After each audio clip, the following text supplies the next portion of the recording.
It's interesting that we're going to do this next segment minutes before 9 p.m. Eastern, because just as we do this segment live, CNN is dropping a new documentary presentation called Anti-Semitism in America. And Dana Bash was talking about this documentary a few days ago on CNN. Here is a piece of the conversation. That we saw in the past. Oh, I'm sorry about that. Here we go. The hate crimes that we saw in the past, 10 years, largely came from events that started in the hard right, white supremacists.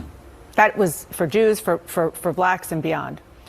But what has been going on beneath the surface, Boris, particularly at college campuses, is a latent anti-Semitism. And a lot of universities didn't want to talk about it because they say, no, it's not anti-Semitism, it's political speech when you speak out against Israel, which, as you heard from the ambassador, that's fine. I mean, if you talk to a lot of Jews, they will probably be the most critical of whatever given government is in Israel. But this is different because it's about an existential right to exist, not just in Israel, but it is being fomented in a very aggressive and violent way here in the U.S. And a lot of it is because it hasn't been addressed properly. It's been swept under the rug at college campuses in particular. Yeah, I mean, there are disagreements about policy, sure, but you can't really disagree with someone's human right to just be.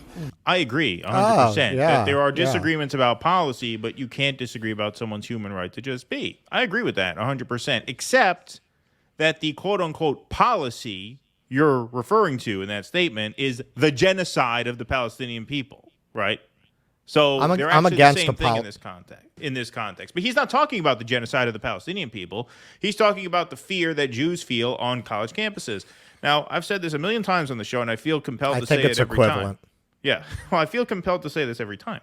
Obviously, most of you guys watching here, unless you're watching for the very first time, know that I'm Jewish myself. Most of you guys know, because I made this point in the past, I sent my kids to a Jewish daycare. Safety was a concern. My wife and I thought, then it crosses your mind, right? Because Jewish community centers have been targeted from time to time, tragically, obviously, and the daycare was in the second floor of one of these Jewish community centers. So, yes, I take anti-Semitism quite seriously and the threat of anti-Semitic hate crimes quite seriously, which is why what you guys are doing on CNN right now is so toxic and so terrible. I feel like you are putting Jews at risk. You are further endangering Jews by furthering this notion that to be Jewish is to support what Israel is doing right now. Exactly. And that's what you're doing. The Zionist Jews are using Jews like me as a human shield. That's what you're doing. You're using me as a human shield. You're making my life more dangerous because you're putting out there that everyone who's Jewish like me supports the mass slaughter of Palestinian children. That makes people hate me more. Okay? Right. So you're making my life more dangerous. You're not doing the Jewish people any favors by parroting this psychotic, homicidal bullshit. For normal people who do not make a living lying and propagandizing on behalf of the military-industrial complex, to support Israel in this situation is to be a Nazi. So what you are essentially telling people is that Jews are Nazis when you say this, when you say that Jewish people support the state of Israel. Yeah. And how do people react to Nazis? How do they hate them. Nazis? They hate them. So you're putting us in further danger. You're not protecting us at all. You're putting us in further danger, using us as human shields, ironically. Some of the language that's used around these issues often gets very coded, and we've seen that play out specifically this week on Capitol Hill. We did. And you're talking about Rashida Tlaib, and she was censured. 22 of her fellow Democrats voted to censure her. Thank God. And it was, she was censored. Not because of her political speech. Obviously, she is a politician. Right. She has a right to do that, and she is very passionate about the Palestinian issue. In particular, she is the first Palestinian woman to be elected to Congress. Her grandmother lives in Gaza. But it's because she used the term in a video, From the River to the Sea. But she claims it's about hope for peace. That's not what it is from the perspective of almost all Jews who understand. From the river to the sea is the Jordan River to the... Which Jews? Which Jews? Which Jews are you talking about? Jewish Voice for Peace that shut down Grand Central Terminal? Those Jews? Which Jews are you talking about? Yeah. Because I'm not offended by it. No, I'm not offended by it either. And I love how she says, yeah, she says from the river to the sea, saying that actually is a call for peace, but that's not how most Jews see it. Well, first of all, what about how Rashida Tlaib sees it? Well, what about how she meant it? What about the intentions behind her words? Do those not matter? Of course, apparently not. What about the way Jews like myself feel about that? Do we not matter? Does that not matter? Yeah, Apparently we're supposed to listen to marginalized voices until those voices sing out of tune. Exactly. Mediterranean. Not just Jews, but Hamas. Hamas. In their doctrine, they describe it as their cause. Thank you for adding that. That's such an important point. They describe it as their cause to take back the land of the people they represent that was stolen from them. Right. I'm shocked. I am shocked that this group wants to get their land back. That is eliminationist. You know what? I guarantee you, if you give these people back their land, they don't really give a fuck what Jews do beyond that. But that's why it's not elimination. That's why it's not eliminationist. Am I saying that right? My tongue got you're tangled. saying it right. Elimination. That's a hard one. It's a hard one. It's just entered common speech. Yeah, exactly. That is a real tough one. Damn. But that's why it's not that. Because from the river to the sea simply means a free Palestine from the river to the sea, which means Palestinians with free and equal rights from the river to the sea on land that was theirs. They have free and equal rights on that land. That's all that means. That doesn't mean the extermination of Jews. Now, Hamas is a militant group, and part of the reason they are such a militant group, and you can call them a terrorist group, part of the reason they are is because of the circumstances out of which they were born. Right?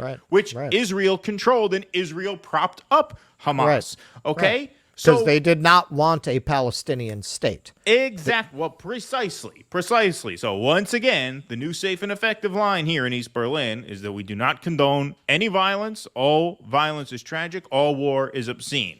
The point is, if you're going to litigate that phrase and a Palestinian woman says it and explains what she means by it, and you're just going to invalidate it because from the Jewish perspective, it means something different. Well, it means something different because Israel has refused to give Palestinians equal rights. If you just tried that, then it wouldn't have that eliminationist context in your mind, okay? Right. Here's an article by, I guess, former friend of the show. We interviewed him a couple years ago. He was nice. I've gone back and forth with him on Twitter a few times. I've gotten into some few debates with him since then, but, I'm not so polite. Polite debates? Yeah, kind of. Marginally polite. I tried to be polite. Yeah. I mean, look, we've gone back and forth. He came on when we had 4 subscribers and 2 of them were your kids. Yeah. No, he was very nice to us. And oddly enough, we didn't really talk about anything pressing at the time. We were talking about his book on Christopher Hitchens. But I'm not so petty where I can't say, look, there's an old Jewish saying, when you're right, you're right. And in this case, only Jews say it. Ben Burgess wrote an article, From the River to the Sea is a call for democracy and equality. So when you're right, you're right. And he argues, it's true that Hamas uses from the river to the sea, Palestine will be free, and similar slogans, but the phrase predates Hamas and is also widely used by advocates of a single democratic state with equal rights for Israeli Jews, Palestinian Muslims, and Christians, Thai and Indian guest workers, and everyone else who lives there. Tlaib made it very clear that she belongs to this camp. Yes, you argue it's tactically unwise. You can argue, pardon me, it's tactically unwise to use a slogan that can be misinterpreted, but you can't honestly deny that this is what she means by it. So what possible basis could there be for seeing support for a single state throughout the whole territory rather than the partition of Israel into 2 states as a censure-worthy offense in a body defined by constant political disagreements? The resolution claims that the slogan entails Israel's destruction and denial of its fundamental right to exist, but it's never been clear to me what it means to say that a state has a right to exist. Did Czechoslovakia have a right to exist? The Confederacy, the Kingdom of the Two Sicilies, particular national configurations rising or falling as existing states break up or fuse with other states is a common event throughout history and doesn't always entail any sort of injustice. In this case, we aren't even talking about Israel. This is a good point. We aren't even talking about Israel breaking up or fusing with some other state. The one-state solution embodied in the slogan "From the river to the sea, Palestine will be free" doesn't involve changing current borders in any way. The contemplated transformation would be more like South Africa ceasing to be a white state in the 1990s. Yes. Exactly. They cannot concede that without admitting that the premise of Israel as currently constituted is an apartheid premise. Exactly. You cannot have a Jewish state in a predominantly Muslim area that is anything else. Because as soon as you give everyone equal rights, it's not a Jewish state anymore. It's a predominantly Muslim state with a large Jewish population. Exactly. So he argues this very well here. This is the last piece of it.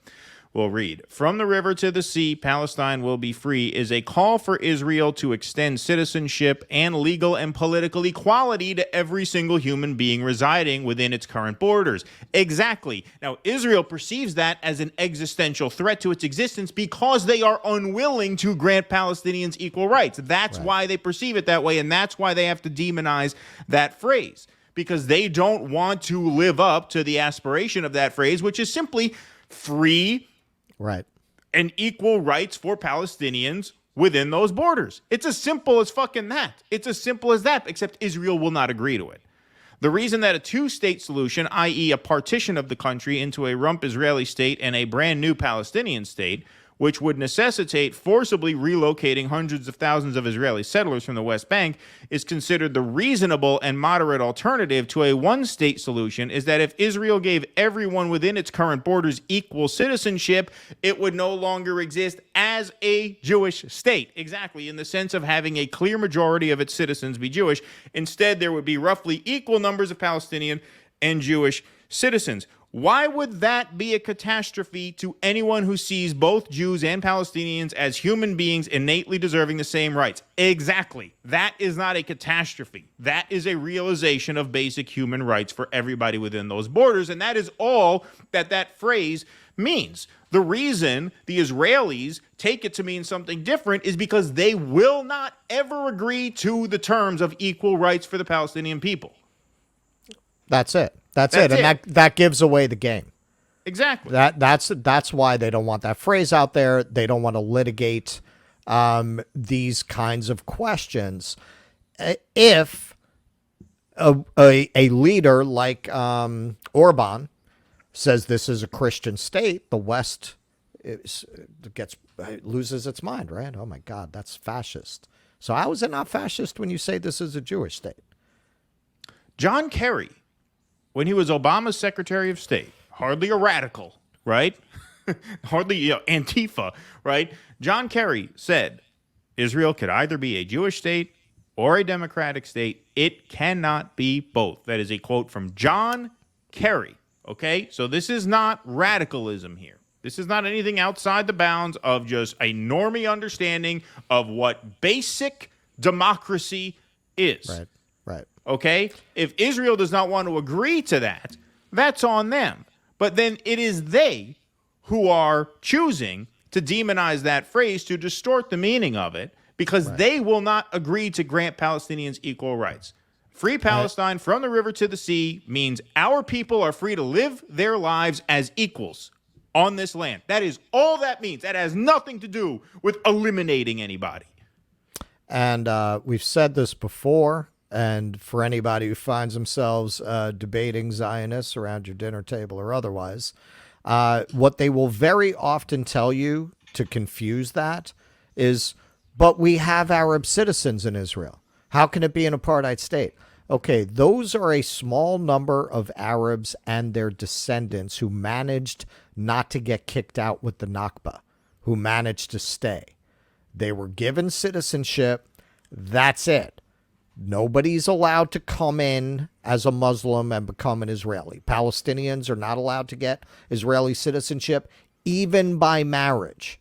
They have this small fig leaf that they always deploy when you accuse them of being an apartheid state, of this small number of Nakba descendants who have full citizenship rights. But that's it. It's still an apartheid state. It's like if in South Africa they had some small number of blacks they allowed into parliament, right? It would still be an apartheid state. Please clap.